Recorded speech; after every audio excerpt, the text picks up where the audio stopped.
Now, the COVID-19 outbreak has hit the global economy hard there. IMF chief Kristalina Georgieva has stated that the global economy is now in recession, which will be worse than 2009 following the global financial crisis. She added that the downturn will require many of them to help developing nations. The IMF chief also estimated that financial needs of emerging markets will top $2.5 trillion. The assessment comes in the backdrop of 80 countries now requesting the IMF of an emergency aid to be given.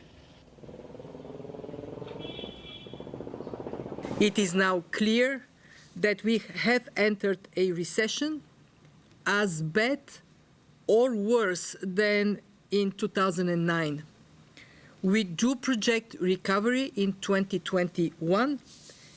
In fact, there may be a sizable rebound, but only if we succeed with containing the virus everywhere and prevent liquidity problems from becoming a solvency issue.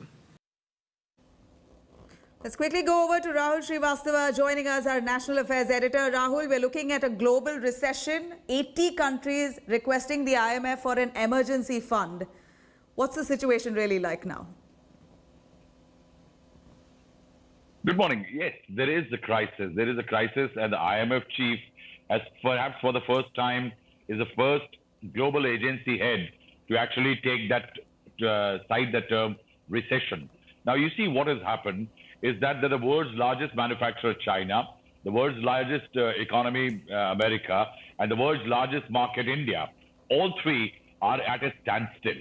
Now, economies of this caliber and this contributory character in a standstill, in a lockdown, is bad news for any kind of a larger economic outlook for the globe.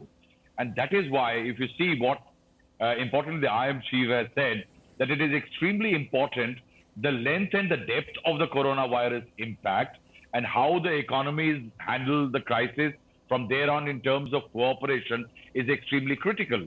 Now, take, for example, the case of India.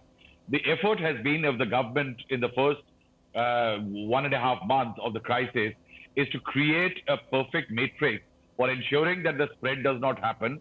And the second, over the last few days, the government has been announcing a certain slew of measures, be it by the finance minister in terms of direct assistance in terms of food grain, and also in terms of the assistance which through direct benefit transfers to ensure that the most disadvantaged segments of the society and the country do get certain assistance. RBI has come up with certain measures in terms of reduction in repo rate and deferment of EMIs and others, largely to ensure that a segment which pays salary, there is credit flow in the market. Now, what they are doing, what the effort in India is, and what IMF chief is asking, is that not only keep people safe, but also keep them economically viable. If the people remain economically viable, businesses can take off, economic activity, manufacture can take off, and that's what the idea is. Well, and that is why 1 trillion corpus is being kept ready, and if nations want, developing countries can be assisted. Rahul, we're just hoping that the situation doesn't worsen. We're looking at a recession that might just be as bad as 2009 is what the chief there states. Hello everyone, this is Rahul Kamal here. Hope you enjoyed this video. For the latest news and analysis, like and subscribe the India Today YouTube channel, and don't forget to press the bell icon to stay updated.